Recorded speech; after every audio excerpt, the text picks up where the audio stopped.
அரசு அதிகாரிகளை உருவாக்கும் நோக்கில் உங்கள் இம்பல்ஸ்.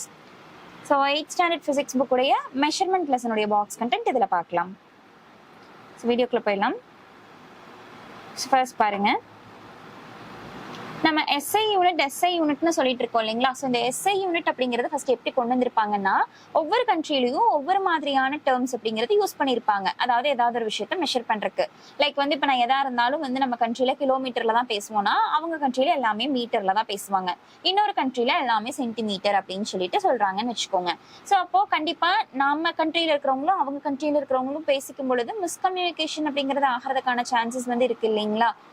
ஸோ அந்த மாதிரியான இஷ்யூஸ் எல்லாத்தையுமே வந்து சரி பண்ணணும் அப்படிங்கிறதுக்காக தான் ஸ்டாண்டர்டா எல்லா கண்ட்ரியில இருக்கிறவங்களும் ஒரே மாதிரியான யூனிட்ஸ் யூஸ் பண்ணலாம் அப்படின்ற ஒரு முடிவுக்கு வந்து வந்திருப்பாங்க.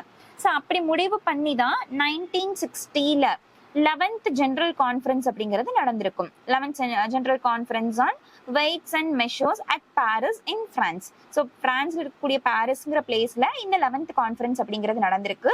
எதுக்காக அப்படின்னா ஆன் வெயிட்ஸ் அண்ட் மெஷர்ஸ். எந்த இயர்ல? 1960ல.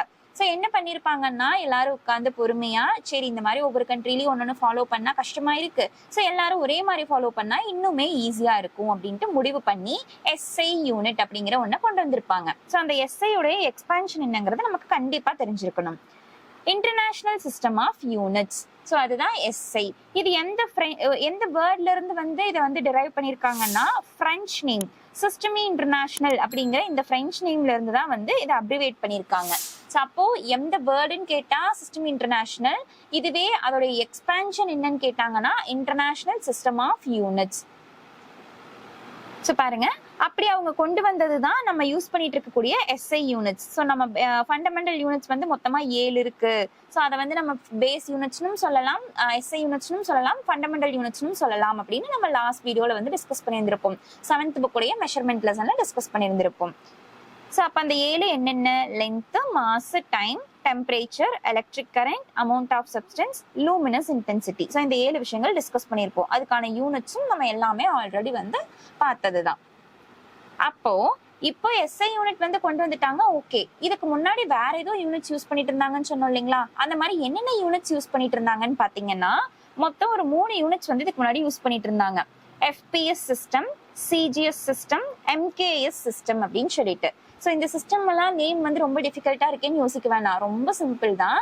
என்னன்னா பேசிக்கா லென்த்து, அதுக்கப்புறம் வந்து மாஸ், டைம், இந்த 3 மட்டும் எடுத்துக்கிட்டாங்க. ஸோ இப்படி நீங்க ஞாபகம் வச்சுக்கோங்க, லென்த்து, மாஸ், டைம். ஸோ ஒரு கண்ட்ரியில லென்த் என்னன்னு சொல்லியிருக்கிறாங்கன்னு பாத்தீங்கன்னா ஃபூட் அப்படின்னு சொன்னாங்க. அதுவே மாசம் என்னன்னு சொன்னாங்கன்னா பவுண்ட் அப்படின்னு சொன்னாங்க. டைம் செகண்ட்ஸ்ல சொன்னாங்க. ஸோ அப்போ 3ஓட ஃபர்ஸ்ட் வேர்டு பாருங்களேன், எஃபிஎஸ். இதை வந்து எஃபிஎஸ் சிஸ்டம்னு நம்ம சொல்லலாம். இன்னொரு கண்ட்ரியில ஸோ என்ன பண்ணிட்டாங்கன்னா லென்த்தை சென்டிமீட்டர்ல சொல்லிட்டாங்க. அடுத்தது பாருங்க, மாச கிராம்ல சொல்லிட்டாங்க, டைம் செகண்ட்ஸ்ல சொல்லிட்டாங்க. ஃபர்ஸ்ட் லெட்டர் பாருங்க, அப்ப இது சிஜிஎஸ் யூனிட். அதே மாதிரி இன்னொரு கண்ட்ரி இருந்தாங்க. ஸோ இவங்க வந்து மாச பாருங்க லென்த் மீட்டர்னு சொன்னாங்க. அதுக்கப்புறம் மாச பாருங்க கிலோகிராம்னு சொன்னாங்க. டைம் செகண்ட்ஸ்னே சொல்லிட்டாங்க. டைம் பொறுத்த வரைக்கும் பிரச்சனையே இல்லை, எல்லாருமே காமனா செகண்ட்ஸ் தான் சொல்லியிருப்பாங்க. இந்த 3 லெட்டர் ஃபர்ஸ்ட் லெட்டர் பாருங்க எம்கேஜின்னு வருதுங்களா. ஸோ அப்ப எஃபிஎஸ், சிஜிஎஸ், எம்கேஎஸ். ஸோ இந்த மாதிரி ஒரு 3 மெஷர்மெண்ட் யூனிட்ஸ் அப்படிங்கிறது வந்து ஃபாலோ பண்ணிட்டு இருந்தாங்க, 3 சிஸ்டமா.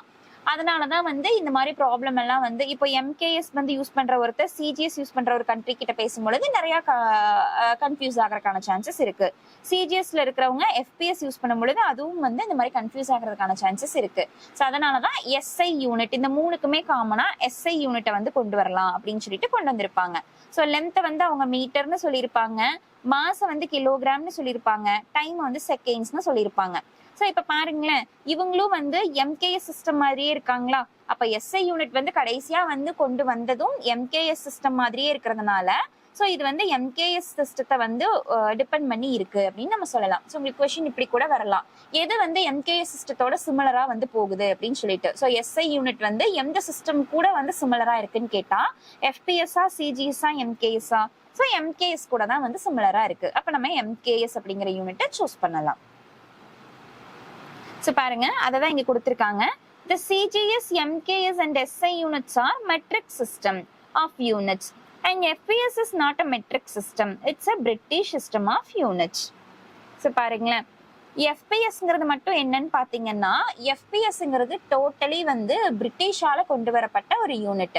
ஸோ அதை வந்து நம்ம பிரிட்டிஷ் சிஸ்டம்னு சொல்லுவோம். உங்களுக்கு கொஸ்டின் இப்படியும் கேட்கலாம், which of the following is a British system அப்படின்னு சொல்லிட்டு. ஸோ அப்போ அது எதுன்னு பாத்தீங்கன்னா எஃபிஎஸ் தான். அப்போ ரிமைனிங் இருக்கக்கூடிய 3 இருக்கு இல்லைங்களா, சிஜிஎஸ், எம்கேஎஸ், எஸ்ஐ, இந்த 3மே மெட்ரிக் சிஸ்டம்னு சொல்லுவோம், அல்லது டெசிமல் சிஸ்டம் அப்படின்னு சொல்லலாம். மெட்ரிக் சிஸ்டம் அல்லது டெசிமல் சிஸ்டம். ஸோ அப்போ இந்த எஃபிஎஸ் மட்டும் not a metric system or not a decimal system, ஏன்னா இது வந்து ஒரு பிரிட்டிஷ் சிஸ்டம்னு நம்ம சொல்றோம். அடுத்தது பாருங்க. ஸோ இந்த மாதிரி இப்போ பிரச்சனை எல்லாம் வந்துருது, ஒரு கண்ட்ரி டு கண்ட்ரி வந்து டிஃபர் ஆகும் பொழுது வந்து நிறைய மிஸ்கம்யூனிகேட் ஆகுதுன்னு சொல்லி பார்த்துருந்தோம் இல்லைங்களா. ஸோ என்னென்ன மாதிரியான மிஸ்கம்யூனிகேஷன்ஸ் நடந்திருக்கு இது வரைக்கும் அப்படின்னு சொல்லிட்டு ஒரு எக்ஸாம்பிள் வந்து இங்க கொடுத்துருக்காங்க பாருங்களேன்.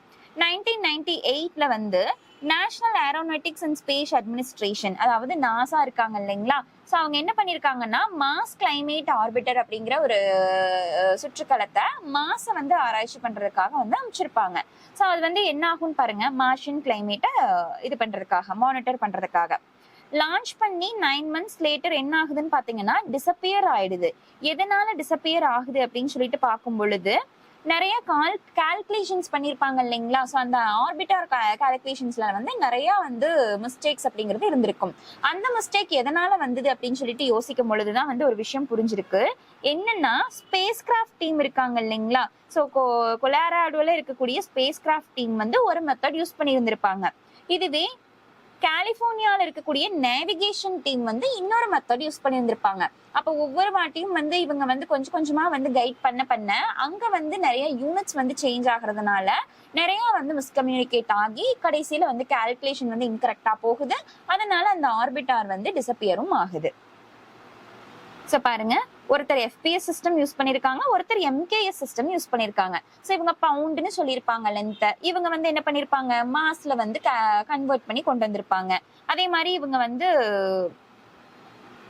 ஸோ பாருங்க, எஃபிஎஸ் இவங்க வந்து ஃபூட்டுன்னு சொல்லியிருப்பாங்க லென்த்தை, மாச வந்து பவுண்டுன்னு சொல்லியிருப்பாங்க, டைம் செகண்ட்ஸ்னு சொல்லியிருப்பாங்க.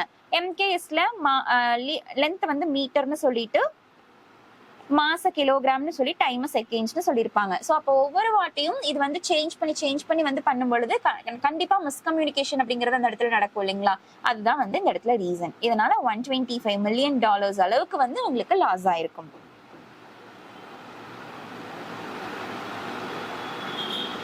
அடுத்தது பாருங்க, the number of 6.023 into 10^23 is also known as Avogadro number. So நம்ம 1 mole, அதாவது ஃபண்டமெண்டல் குவான்டிட்டி எஸ்ஐ யூனிட்ல அமௌண்ட் ஆஃப் சப்ஸ்டன்ஸ் அப்படின்னு சொல்லிட்டு ஒரு டேர்ம் வந்து பார்த்திருப்போம். அதோட எஸ்ஐ யூனிட் என்னன்னு பாத்தீங்கன்னா மோல் அப்படின்னு சொல்லிட்டு. ஸோ 1 மோல்ங்கிறது எவ்வளோன்னு பாத்தீங்கன்னா 6.023 into 10^23 entities, அதாவது அவ்வளோ பார்ட்டிகல்ஸ் வந்து ஒரு மோல் அப்படின்னு சொல்லிட்டு நம்ம சொல்லுவோம். ஸோ அப்போ நம்ம ஈஸியா ஒரு காயின் இருக்குன்னு வச்சுக்கோங்களேன். ஒரு காயின் இருக்குன்னா அதுக்குள்ள எவ்வளோ பார்ட்டிகல்ஸ் இருக்குதுன்னு சொல்லணும்னா நம்ம ஒவ்வொரு வாட்டியும் போயிட்டு இவ்வளோ பார்ட்டிகல்ஸ் இருக்குதுன்னு நம்ம சொல்லணும்னு அவசியம் இல்லை. ஸோ நம்ம வந்து இப்போ ஒரு 6.023 into 10^23 பார்ட்டிகல்ஸ் இந்த காயின்குள்ள இருக்குதுன்னா 1 மோல் வந்து இதுல இருக்கு. ஸோ 2 மோல் இருக்கு, 3 மோல் இருக்கு, 10 மோல் இருக்கு அப்படின்ட்டு நம்ம எதா இருந்தாலும் மோல்ல வந்து எக்ஸ்பிரஸ் பண்ணிக்கலாம் இல்லைங்களா. கொஞ்சம் ஈஸியாகவும் இருக்கும். அதுக்காக தான் இதை கொண்டு வந்திருப்பாங்க. ஸோ இதை அவகாட்ரோ அப்படிங்கிற பர்சன் கண்டுபிடிச்சதுனால இதை அவகாட்ரோ நம்பர் அப்படின்னு நம்ம சொல்லலாம். அடுத்தது infobits. Luminous flux or luminous power is the measure of the perceived power of light. Its SI unit is lumen.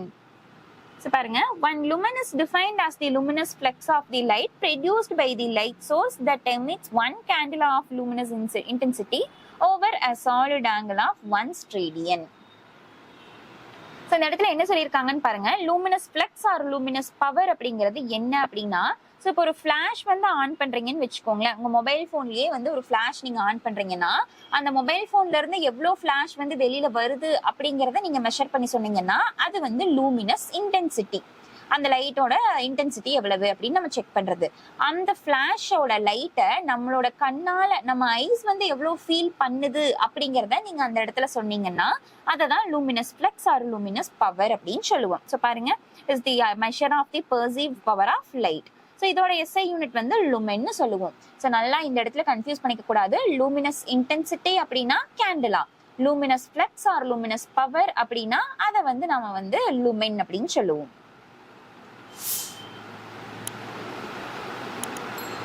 So அடுத்தது பாருங்க, difference between plane angle and solid angle.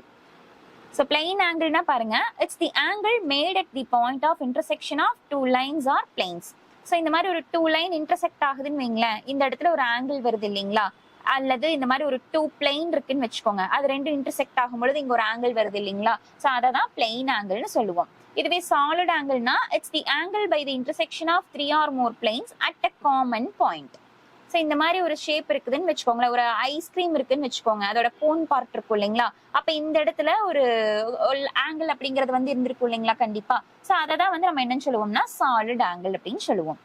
It's 2 dimensional. இதுவே solid ஆங்கிள்னா 3 dimensional.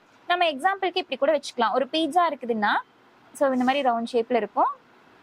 So ஒரு பீட்சாவோட ஒரு part மட்டும் நம்ம எடுத்துக்கலாம். So அதோட angle என்ன அப்படின்னு பார்த்தோம்னா 2 dimensional தான் பார்ப்போம். ஸோ அதை வந்து நம்ம பிளெயின் ஆங்கிள்னு சொல்லலாம். சாலிட் ஆங்கிள்னா நம்ம ஐஸ்கிரீம் உடைய அந்த கோன் பார்ட்டை எடுத்துக்கலாம். ஸோ அப்போ இந்த இடத்துல ஆங்கிள் பார்க்கும்பொழுது ஹோல் ஏரியாவே நம்ம வந்து கால்குலேட் பண்ணுவோம். ஸோ அப்போ அதை 3 dimensional அப்படின்னு வச்சுக்கலாம்.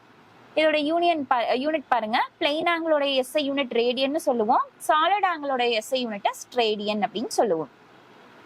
ஸோ இப்போ இந்த 2 ஆங்கிள் இருக்கு இல்லைங்களா, இந்த 2 ஆங்கிளையும் 1995 வரைக்கும் என்னதான் பண்ணிருப்பாங்கன்னா சப்ளிமெண்டரி குவான்டிட்டிஸ்க்கு கீழே தான் வச்சிருந்திருப்பாங்க. 1995ல தான் அதை வந்து என்ன பண்ணிருப்பாங்கன்னா டிரைவ்டு குவான்டிட்டிஸ்க்கு வந்து ஷிஃப்ட் பண்ணியிருந்திருப்பாங்க. சப்ளிமெண்டரியில இருந்து டிரைவ்டுக்கு 1995ல ஷிஃப்ட் பண்ணிருக்காங்க.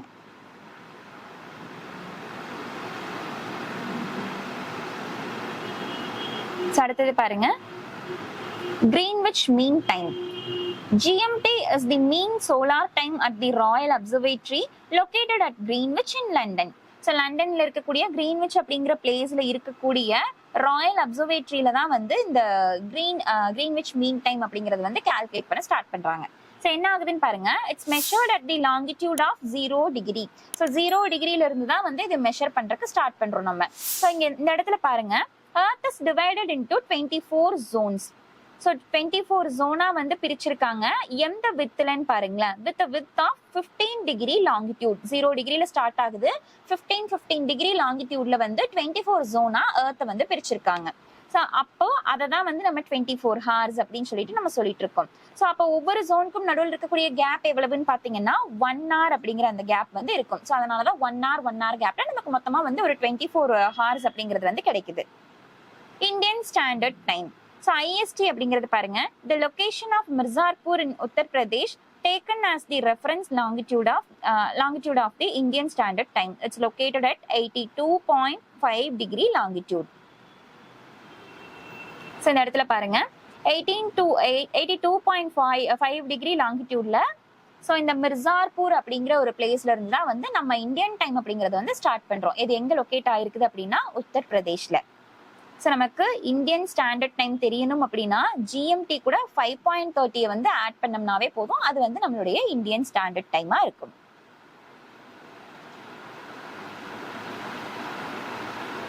ஸோ இதோட இந்த லெசனுடைய பாக்ஸ் கண்டென்ட் முடியுது. இந்த மாதிரி யூஸ்ஃபுல்லான வீடியோஸ் நீங்க கண்டினியூஸா தெரிஞ்சுக்கணும்னு ஆசைப்பட்டீங்கன்னா இம்பல்ஸ் TNPSC அப்படிங்கிற டெலிகிராம் சேனலை ஃபாலோ பண்ணிக்கோங்க. அண்ட் இம்பல்ஸ் கோச்சிங் இன்ஸ்டியூட் அப்படிங்கிற யூடியூப் சேனலையும் மறக்காம சப்ஸ்கிரைப் பண்ணிக்கோங்க. Thank you all.